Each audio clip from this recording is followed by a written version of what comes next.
are back. Little pause, little break, intermission, or whatnot. Just reconnected with everyone again. Hope all is well out there. We were doing a little fun little question and answer thing. We're just kind of discussing the intricacies of what defund DOC is about, what our goals are, and trying to disrupt this corrupt system we have currently today. You know what I mean? And hopefully, those of you out there have any questions, you can log in, send us your questions. We love to hear it.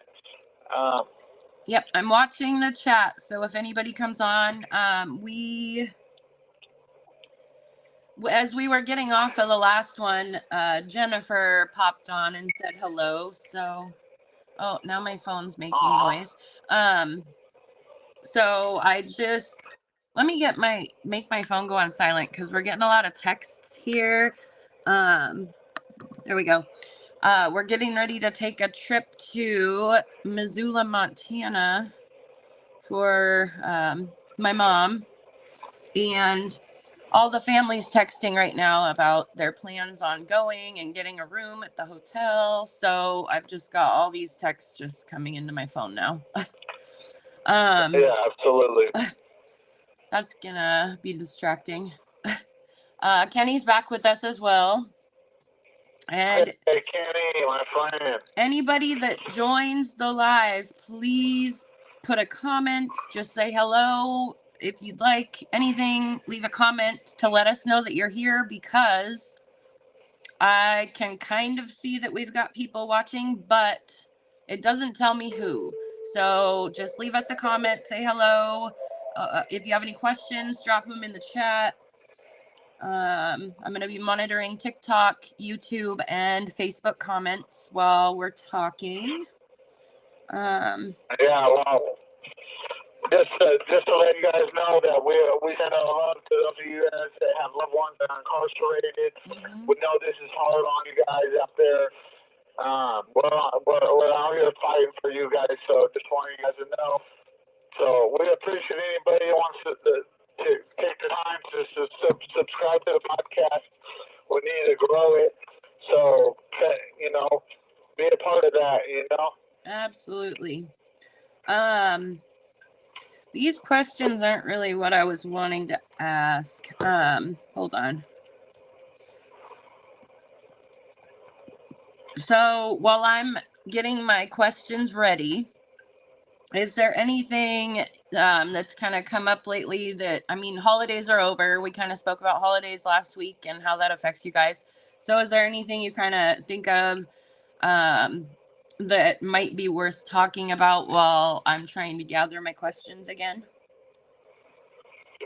Yeah, I just thought it's topical for us personally to talk about visitation, how important it is, and how crucial it is that it be a family-friendly environment. We're dealing with that here at this institution. It's just... I was actually... It's literally making it like chilling. It's a chilling effect. I almost don't want to go to visit, I was just on the chat with the other family members and friends for your prison, and we were just discussing that. So I was kind of getting all fired up again with all the stuff that's going on. And we are not the only ones experiencing.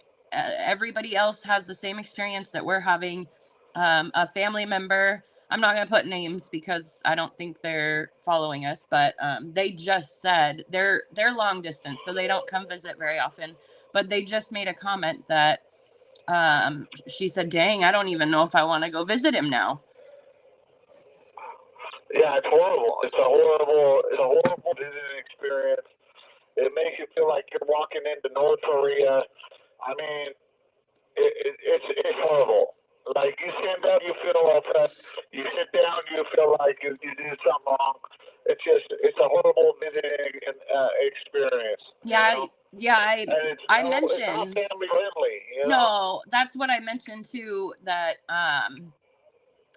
they treat the families and they treat the visitors as if we're incarcerated as well, like we're inmates. So I don't want to go too much into that right now. We'll see how it goes. But I mean, I know that there's people that are pretty upset about how it's turned out. Yeah, most definitely. So here's some just random questions about daily life and stuff. What's the hardest part waking up each day being in there? Honestly, it's waking up each day. That's the hardest part. Just waking up? Like, yeah, it's like you wake up, like, you know how, like, everybody got inner dialogue inside themselves, you know what I mean? My inner dialogue is like, dang, I'm so miserable. Like, this life is, it just feels so, like, empty because I'm not around loved ones. I'm not around family. I'm not around community. I'm not able to be out there, you know, doing stuff productive. I'm just stuck. And Yeah. it's a miserable existence. So I said that'd be the hardest thing. Just waking up, just doing your thing. That's the hardest thing. Yeah, I can understand that.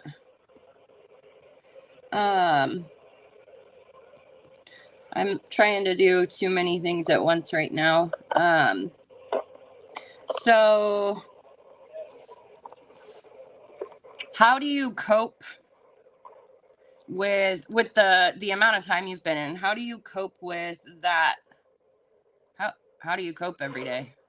Honestly, it's not easy, trust me. I mean, there's been moments of deep depression, deep depression where I've seen that I in don't you even too. want to be here. Yeah. Yeah, and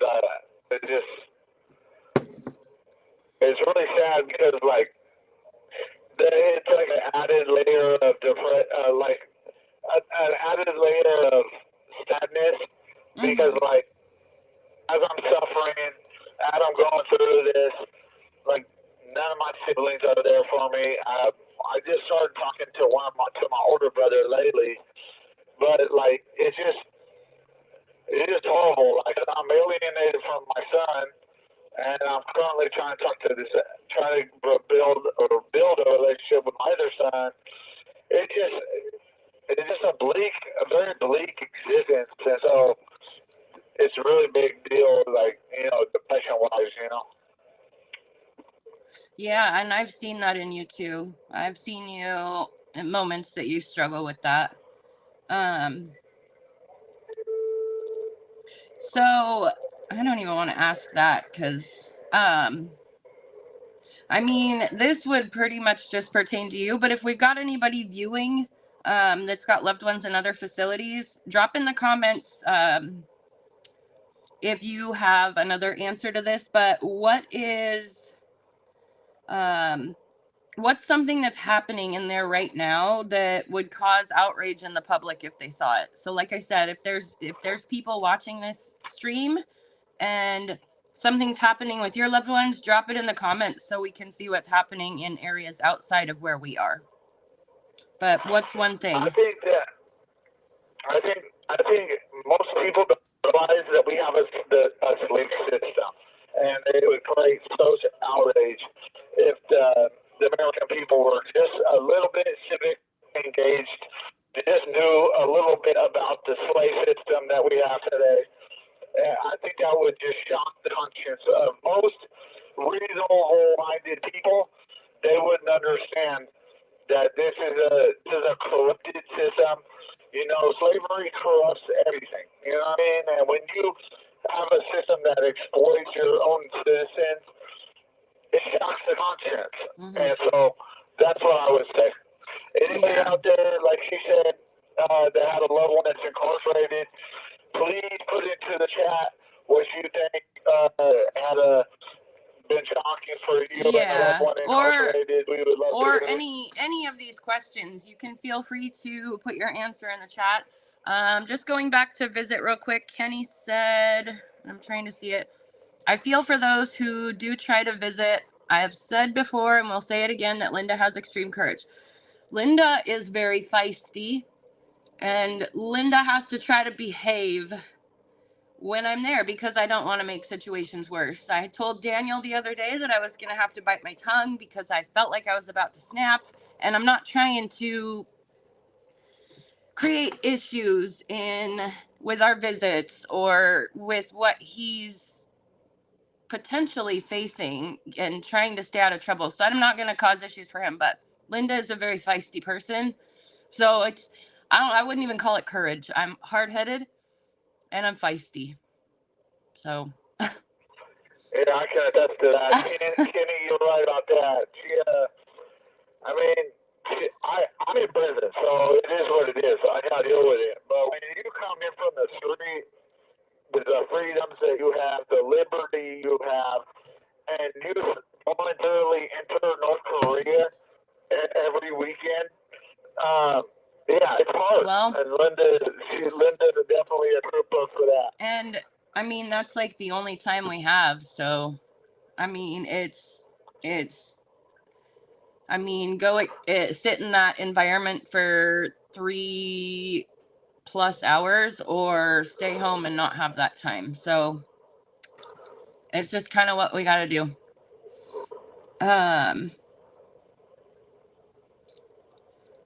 Trying to find the right questions because some of these ones are not. And while she's looking for a question, make sure that if you got any stories or anything that's happening in those prisons across the country, please submit them to us. We're trying to create a newspaper called Elite Inmate Chronicles, which is going to detail injustices, outrages, anything that would need to be shared with the prison population across the country. Please submit them to us, and we're going to get them published. All right, anybody that's joining the live stream, can you drop a comment so I can see that you're here with us? I'm streaming from a third-party app just so we're able to stream to different social medias. And this app does not show me who is here. It shows me the comments. But please drop a comment if you come into the live stream. If you have any questions for Daniel, feel free to comment them as well, and I will read them to him. I love it when people can ask him a question that confuses him and makes him think for a second. We just had a live, and I can't remember what question it was, but you actually sat there and thought for a few seconds, but you answered a lot faster than I expected. So the harder the question, if you can stump him, I will be forever grateful. We've got Tommy here in the chat from Arkansas. Welcome, Tommy. Welcome, Tommy. Thanks for joining us. And let me check. Let's see. Yeah, those of you that are just tuning in, Defund DLC is a grassroots movement. We're trying to create momentum in reforming the corrupt criminal justice system we have today, which is about slavery, exploiting our citizens, and keeping them in cycles of criminality. That's what we have today. They keep our people as stupid as possible so that they continue to reoffend. DLC doesn't prepare them because they're a slave class. You know what I mean? And they want them to come back to prison.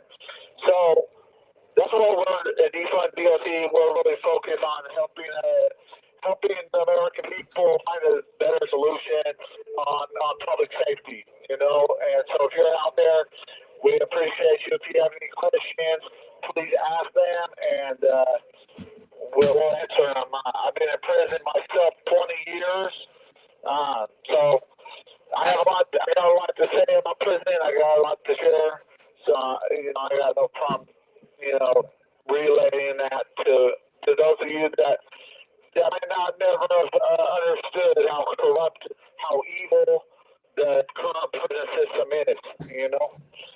Absolutely. So I've got some more questions here. I'm just trying to figure out which order I want to ask them to. Where did it go? I just lost it.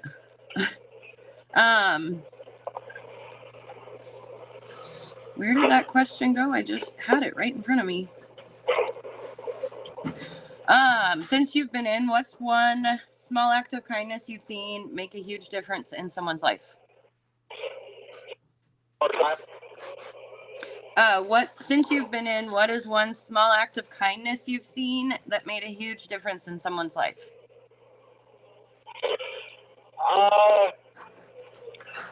We briefed. Well, I'm on this. What? Oh, I was just laughing because you had to think about it. I'm on this board with Spokane Community College, and we had this leadership summit where we were helping people learn how to become leaders, you know. And it didn't cost us really nothing. They just gave us a little space to do it, and it made a huge difference. You know what I mean? Having people see their own potential. You know what I mean? And sometimes all it is for a paradigm shift. You know what I'm saying? So they can get out their own head and start becoming the people they want to be. You know what I mean? Absolutely. Okay, so Tommy has a question that I would like you to answer. Can you explain what the defund in defund DOC means? Like, yeah, what defund DOC basically means is that we're seeking to defund DOC and put that money into the. We want the Department of Education to take over. So yeah, so not that prisons are going to be like gone, because his question was, if prisons are defunded, what's the game plan for what does the game plan for offenders look like? So it's not that they'll all be roaming. It's just we actually want the prisons.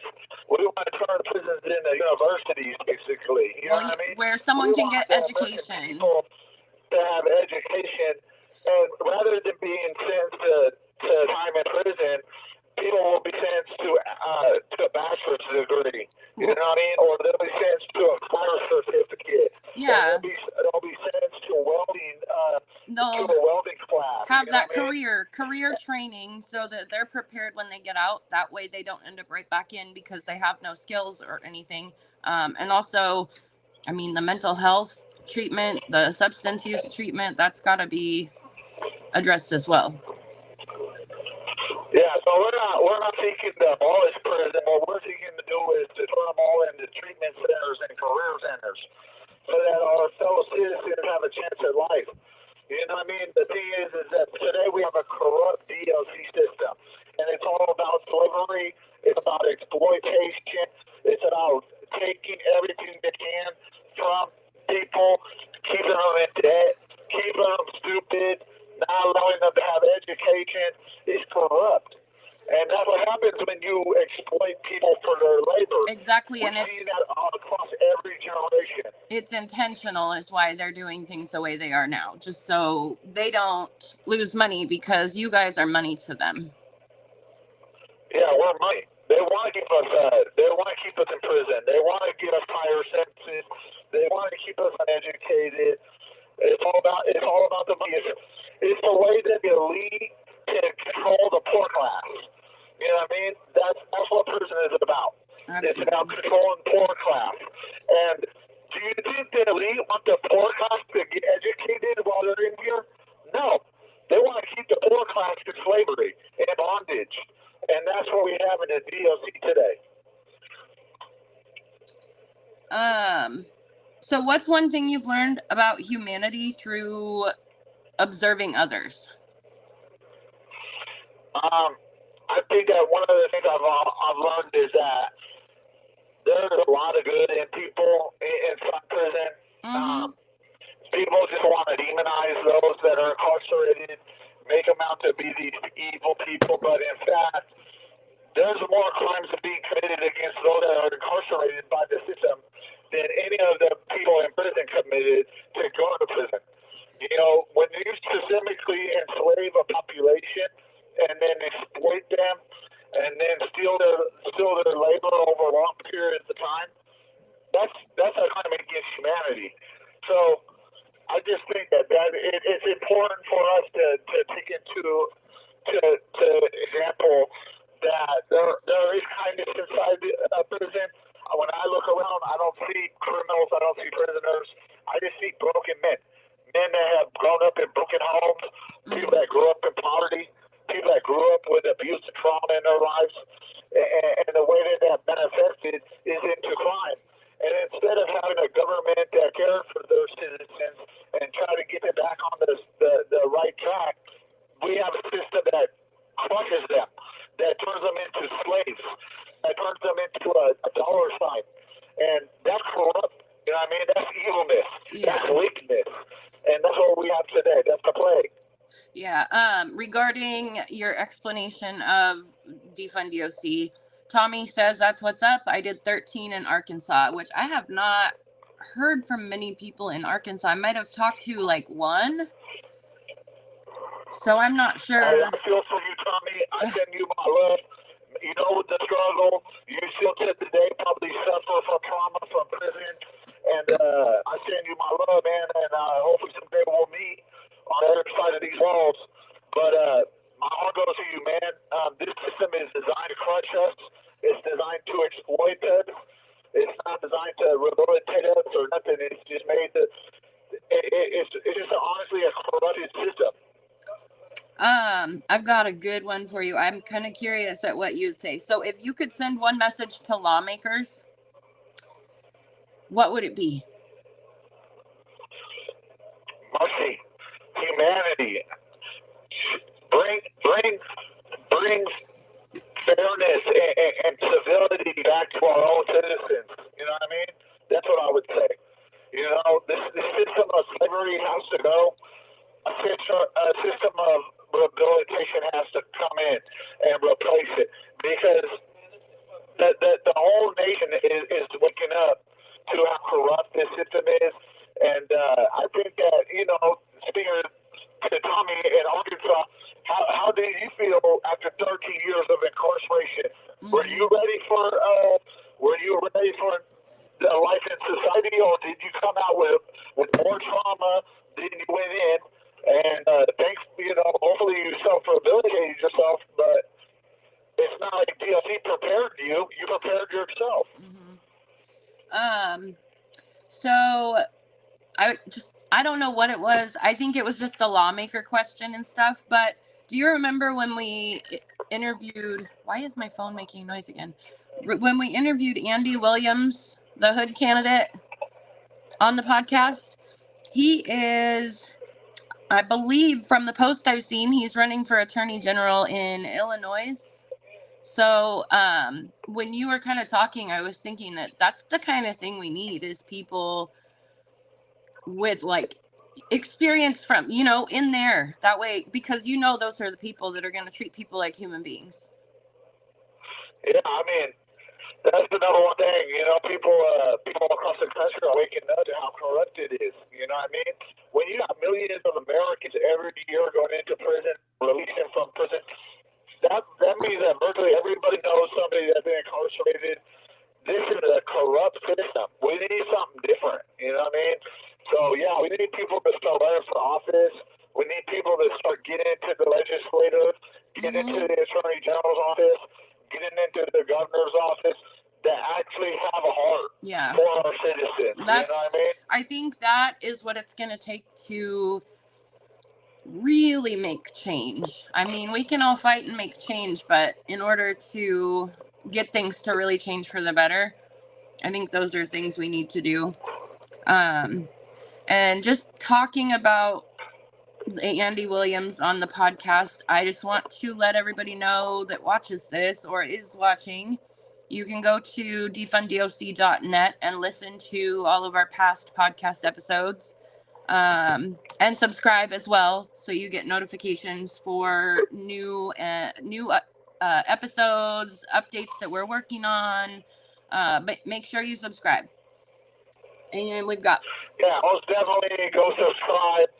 I hope all you guys out there watching this are gonna go subscribe. We're trying to grow our audience so that we can get more people on the same page. You know what I mean? Because if we can unite, then we can change the status quo, and we can have something that is positive happen in this country.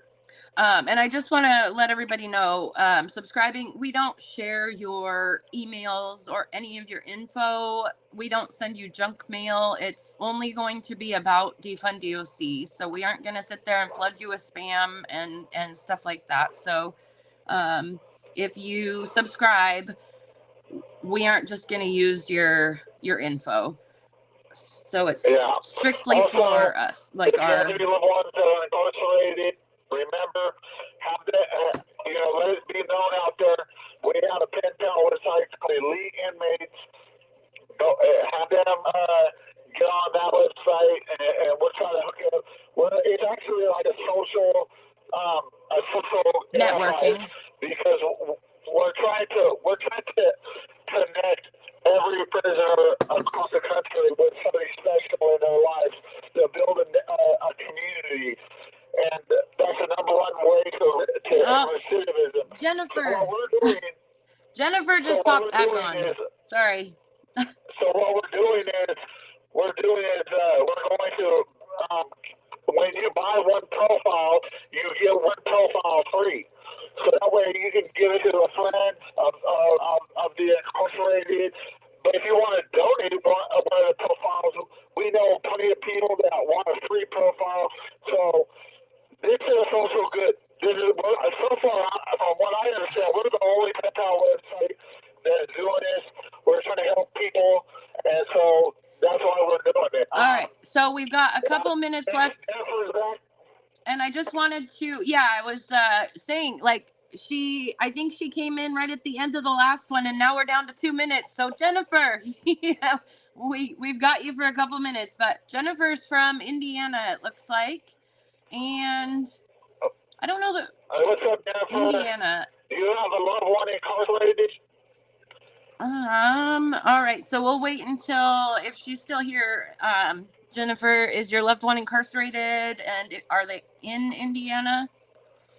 And then while we wait for her, we also, I gotta say this real quick before, because we've got like almost just under 2 minutes. So we have another live stream scheduled for Wednesday evening. I believe it's at 5:30 Pacific Standard Time, PM Pacific Standard Time.